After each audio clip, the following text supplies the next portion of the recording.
ओम शांति।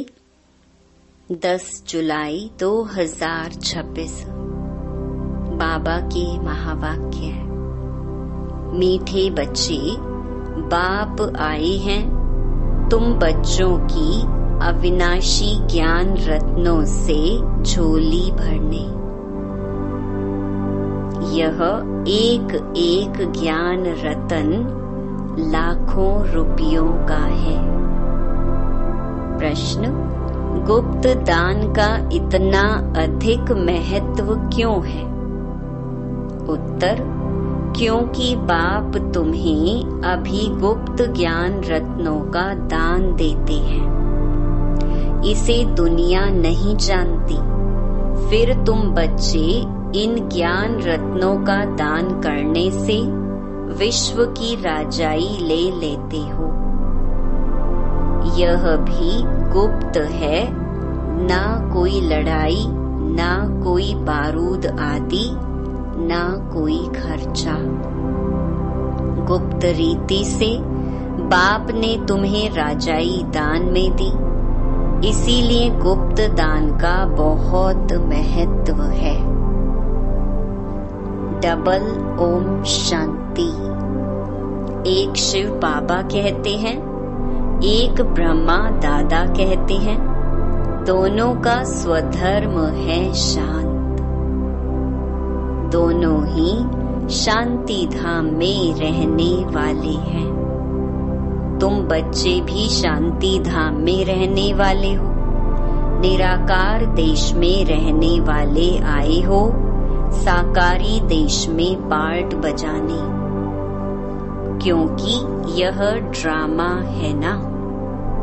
बच्चों को ड्रामा के आदि मध्य अंत का ज्ञान बुद्धि में भरा हुआ है, ऊपर से लेकर नीचे तक। ऊंचते ऊंच भगवान, उनके साथ बच्चे। इन बातों को अच्छी रीति समझो। तुम्हारे सिवाय यह ज्ञान कोई में है नहीं। तुम पढ़ते हो खुदाई स्कूल में। भगवान उवाच, भगवान तो एक ही है, कोई 10-20 भगवान नहीं है। जो भी सब धर्म वाले हैं, उनकी जो भी आत्माएं हैं, सबका एक ही बाप है। फिर बाप सृष्टि रचते हैं तो कहा जाता है प्रजापिता ब्रह्मा। शिव को प्रजापिता नहीं कहेंगे। प्रजा तो जन्म मरण में आती है। आत्मा संस्कार के आधार से जन्म मरण में आती है। फिर चाहिए प्रजापिता ब्रह्मा। गाया हुआ है, परमपिता परमात्मा प्रजापिता ब्रह्मा द्वारा रचना रचते हैं। उनको बुलाया ही जाता है पतित पावन आओ। जब दुनिया पतित बनती है और उनका अंत होता है, तब ही बाप आते हैं पतित से पावन बनाने। अब तुम जान गए हो, बाप आते भी एक बार हैं और कब आते ही नहीं। अभी तुमको सारी नॉलेज मिली है। तुम ड्रामा के एक्टर्स हो ना। ड्रामा के एक्टर्स को सबकी एक्ट का जरूर पता होना चाहिए कि क्या क्या पार्ट है। वह होता है छोटा हद का पार्ट ड्रामा। उनका तो सबको पता पड़ जाता है। तुम भी देखकर आते हो। चाहो तो लिख भी सकते हो, याद कर सकते हो। छोटा सा होता है। यह तो बहुत बड़ा बेहद का ड्रामा है, जिसको तुम सतयुग से लेकर कलयुग अंत तक जानते हो। अभी तुम बच्चे जानते हो, हमको बेहद के बाप से बेहद का वर्षा मिलता है। फिर हद के बाप से हद का वर्षा, हद की प्रॉपर्टी मिलती है। बाबा ने समझाया था, राजाएं जो बनते हैं वह अगले जन्म में दान पुण्य आदि करने से एक जन्म के लिए राजा बनते हैं। ऐसे नहीं कि वह दूसरे जन्म में भी बनेंगे। तुम जो सतयुग में राजाएं महाराजाएं थे, ऐसे मत समझो कि तुम्हारी राजाई कोई गुम हो जाती है। फिर जब भक्ति मार्ग होता है तब भी वह जास्ती दान पुण्य करते हैं तो वह भी राजाई में जाते हैं, परंतु वह फिर हो जाते हैं विकारी राजाई। तुम ही जो पूज्य थे सो फिर पुजारी बने हो। फिर भी सुख तो रहता है, दुख तो सिर्फ अभी होता है। अभी तमो प्रधान में भी तुमको सुख है, कोई लड़ाई झगड़े की बात नहीं। यह तो बाद में होता है, जब लाखों की अंदाज में हो जाते हैं तब लड़ाई आदि शुरू हो जाती है। तुम बच्चों को तो सतयुग त्रेता द्वापर में भी सुख है। जब तमो प्रधान शुरू होता है तब थोड़ा दुख होता है। अब तो है ही तमो प्रधान। बाप समझाते हैं यह है ही तमो प्रधान दुनिया। तुम जानते हो यह बेहद का ड्रामा है, इनसे कोई भी छूट नहीं सकता है। मनुष्य जब दुख में तंग हो जाते हैं तब कहते हैं भगवान ने ऐसा खेल क्यों रचा है। अगर भगवान रचे ही नहीं तो दुनिया ही नहीं होती, कुछ नहीं होता। रचता और रचना तो है ना, उनकी डिटेल भी है। सतयुग से कलयुग अंत तक बाकी थोड़े रोज है। तुम भी प्रैक्टिकल में देखेंगे, पहले से ही तो नहीं दिखाएंगे। 5000 वर्ष का बाकी थोड़ा चक्कर है, वह अभी थोड़े ही दिखा देंगे। जब होगा तब उनको भी साक्षी हो देखेंगे।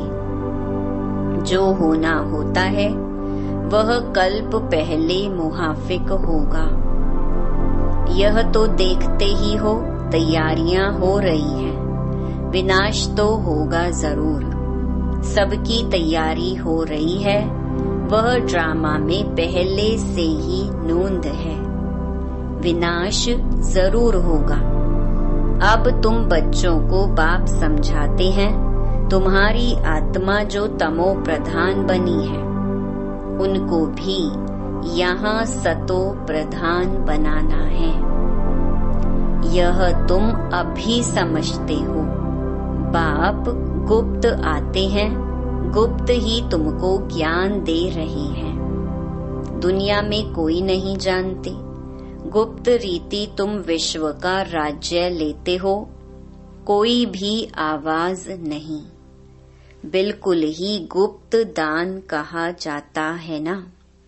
बाप आकर बच्चों को अविनाशी ज्ञान रत्नों का गुप्त दान देते हैं। बाप भी कितना गुप्त है कोई नहीं जानते हैं। यह सब कहाँ जाते हैं? ब्रह्मा कुमार कुमारियां क्या करते हैं? कुछ समझते नहीं। तुम बच्चे जानते हो बाबा कितना गुप्त है। तुम बच्चों को गुप्त विश्व का मालिक बनाते हैं। ना कोई लड़ाई, ना कोई बारूद, ना कोई खर्चा। यहाँ तो एक छोटा गांव लेने में ही कितने झगड़े मारा मारी चल पड़ती है। तो बाप आकर गुप्त दान देते हैं।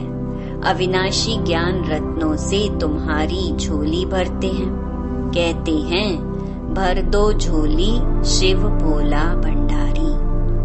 तुम जानते हो शिव बाबा हमारी अविनाशी ज्ञान रत्नों से झोली भर रहे हैं। तो एक एक रतन लाखों रुपयों का है। तुम कितने रतन देते हो, फिर तुम कितने दानी बनते हो, वह भी गुप्त है। देवताओं को कितने हथियार भुजाएं आदि दे दी हैं, वास्तव में है कुछ भी नहीं। सतयुग में देवताओं को इतनी भुजाएं आदि तो होती नहीं। कलयुग में कितने अनेक प्रकार के हथियार दे दिए हैं। विनाश के लिए बॉम्ब्स हैं, तो फिर तलवार बाण आदि क्या करेंगे? तुम कहते हो ज्ञान खड़ग, ज्ञान तलवार, तो उन्होंने हथियार समझ लिए हैं। है कुछ भी नहीं। तुमको तो गुप्त दान मिलता है, तुम फिर सबको गुप्त दान देते हो। तुम जानते हो बाबा हमको श्रीमत दे रही है। श्रीमत है ही भगवान की। तुम जानते हो हम आते हैं नर से नारायण बनने। उनको सर्वगुण संपन्न, 16 कला संपूर्ण, दैवी गुणधारी कहा जाता है। दैवी गुण सिर्फ उन देवी देवताओं में होते हैं, फिर कलाएं कम होती जाती हैं। जैसे संपूर्ण चंद्रमा की रोशनी अच्छी होती है, फिर कम होती जाती है। कम होते होते बाकी एकदम पतली लीक बच जाती है। सारा गुम नहीं होता, लकीर जरूर होती है, जिसको अमावस कहते हैं। अब तुम्हारी है बेहद की बात। तुम 16 कला संपूर्ण बनते हो, दिखाते हैं कृष्ण के मुख में माताएं चंद्रमा देखती हैं। यह है साक्षात्कार की बातें, जिसकी समझाने बाप बैठ देते हैं।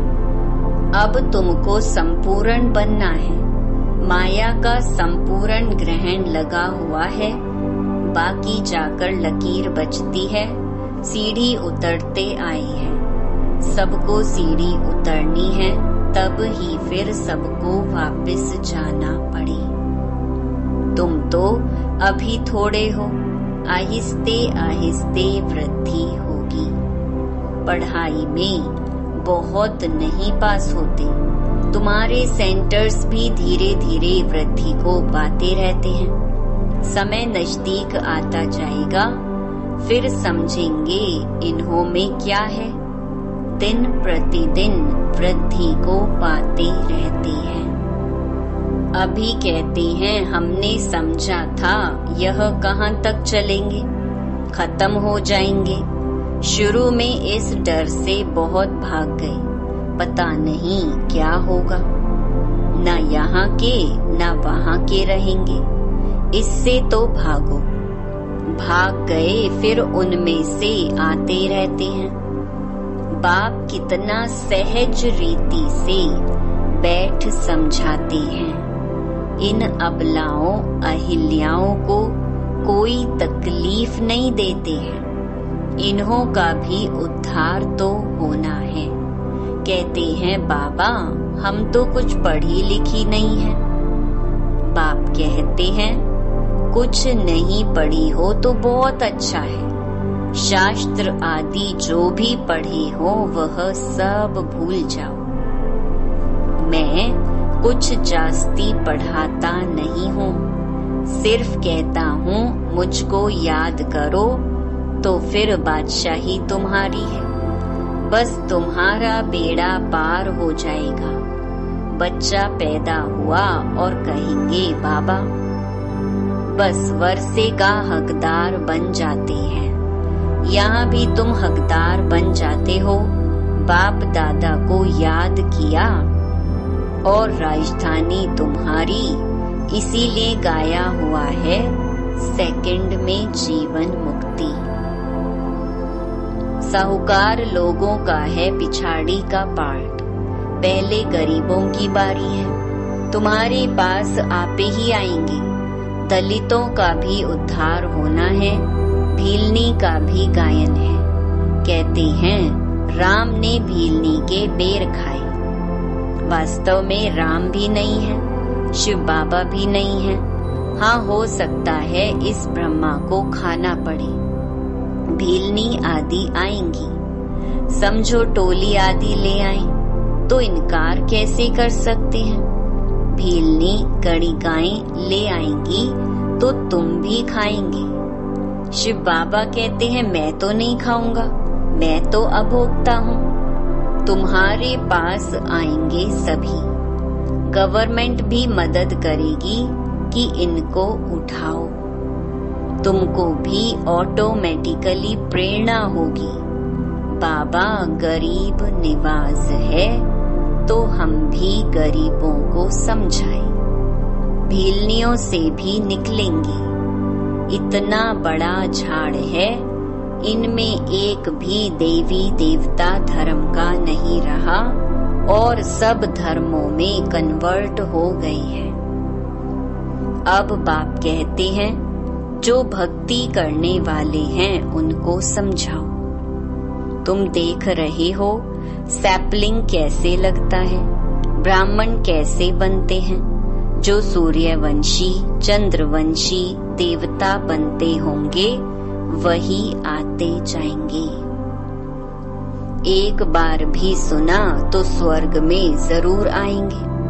बाबा ने काशी कलवट का भी मिसाल सुनाया है। शिव पर जाकर बलि चढ़ते थे, उनको भी कुछ तो मिलना चाहिए। तुम भी बलि चढ़ते हो, पुरुषार्थ करते हो राजाई के लिए। भक्ति मार्ग में राजाई तो होती नहीं, वापस कोई भी जा नहीं सकते। तो क्या होता है, उनके जो पाप किए हुए हैं उनकी सजा भोग चुकतू कर देते हैं। फिर नए सिर जन्म होता है, नए सिर पाप शुरू होता है। बाकी रहना तो सबको यहाँ ही है। नंबर 1 में तुम ही हो, तुम ही 84 जन्म भोगते हो। सबको सतो रजो तमो में आना होता है। बाप कहते हैं इस समय सारी मनुष्य सृष्टि का झाड़ जड़ जड़ी भूत हो गया है। मनुष्य तो बिल्कुल घोर अंधियारे में कुंभकर्ण की नींद में सोए हुए हैं। एक कुंभकर्ण नहीं, अनेक हैं। तुम कितना भी समझते हो, सुनते ही नहीं है।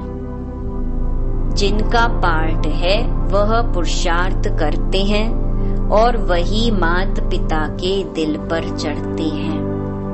तख्त नशीन भी वही बनेंगे। कितनी बच्चियां पूछती हैं बाबा, बच्चों को डांटना पड़ता है। बाप कहते हैं इसका इतना कुछ नहीं है। तुम पुकारती हो हम पतितों को पावन बनाओ। बाप भी कहते हैं काम महाशत्रु है। ऐसे नहीं कहा जाता क्रोध शत्रु है। माताओं में इतना नहीं होता है, पुरुष बहुत लड़ाई करते हैं। अब बाप ने तुम माताओं को आगे किया है, वंदे मातरम। नहीं तो माताओं को कहते हैं तुम्हारा पति गुरु ईश्वर है, उनकी मत पर चलना है। हथियाला बांधा फिर फट से पतित बने। यह ईश्वर मिला उनको। अभी राम राज्य स्थापन होता है, बाकी सब मरते जाएंगे। बाबा ने समझाया है विनाश काले विपरीत बुद्धि, विनाश काले प्रीत बुद्धि। तुम्हारी परमपिता परमात्मा से प्रीत बुद्धि है। तुम्हारी आत्मा जानती है शिव बाबा इनमें आते हैं, इन द्वारा हम सुन रहे हैं। इतनी छोटी बिंदु है। शिव बाबा का यह टेम्परेरी रथ है। इनके द्वारा यह रुद्र ज्ञान यज्ञ रचा है जो बढ़ता ही जाएगा। बच्चों की बूंद बूंद से तालाब भरता रहता है।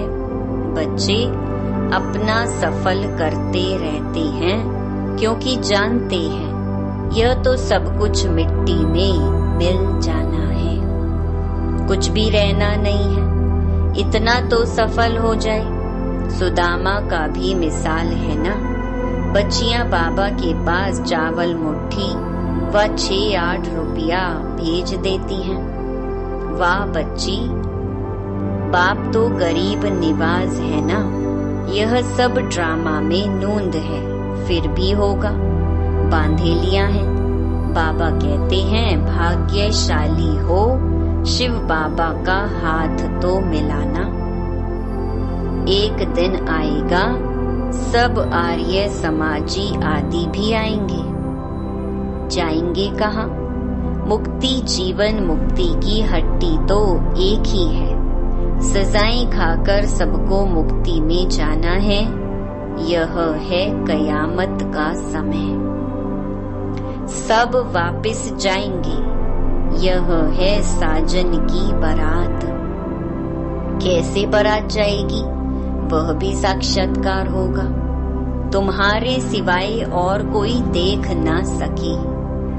अच्छा, मीठे मीठे सिकिलधे बच्चों प्रति मात पिता बाप दादा का याद प्यार और गुड मॉर्निंग। रूहानी बाप की रूहानी बच्चों को नमस्ते। धारणा के लिए मुख्य सार। पहला, बाप द्वारा ज्ञान का जो गुप्त दान मिला है उसकी वैल्यू को समझ अपनी झोली ज्ञान रत्नों से भरपूर करनी है। सबको गुप्त दान देते जाना है। दूसरा, इस कयामत के समय जबकि वापस जाना है तो अपना सब कुछ सफल करना है। प्रीत बुद्धि बनना है। मुक्ति और जीवन मुक्ति का रास्ता सबको बताना है। वरदान, भोलेपन के साथ ऑलमाइटी अथॉरिटी बन माया का सामना करने वाले शक्ति स्वरूप भव। कभी कभी भोलापन बहुत भारी नुकसान कर देता है। सरलता भोला रूप धारण कर लेती है, लेकिन ऐसा भोला नहीं बनो जो सामना नहीं कर सको। सरलता के साथ समाने और सहन करने की शक्ति चाहिए। जैसे बाप भोलानाथ के साथ ऑलमाइटी अथॉरिटी है, ऐसे आप भी भोलेपन के साथ साथ शक्ति स्वरूप भी बनो तो माया का गोला नहीं लगेगा। माया सामना करने के बजाय नमस्कार कर लेगी। स्लोगन, अपने दिल में याद का झंडा लहराओ तो प्रत्यक्षता का झंडा लहरा जाएगा। यह व्यक्त इशारे ज्वाला स्वरूप स्थिति में रह शक्तिशाली याद का अनुभव करो। विशेष याद की यात्रा को पावरफुल बनाओ। ज्ञान स्वरूप के अनुभवी बनो। आप श्रेष्ठ आत्माओं की शुभ वृत्ति व कल्याण की वृत्ति और शक्तिशाली वातावरण अनेक तड़पती हुई भटकती हुई पुकार करने वाली आत्माओं को आनंद, शांति और शक्ति की अनुभूति कराएगी। अच्छा, ओम शांति।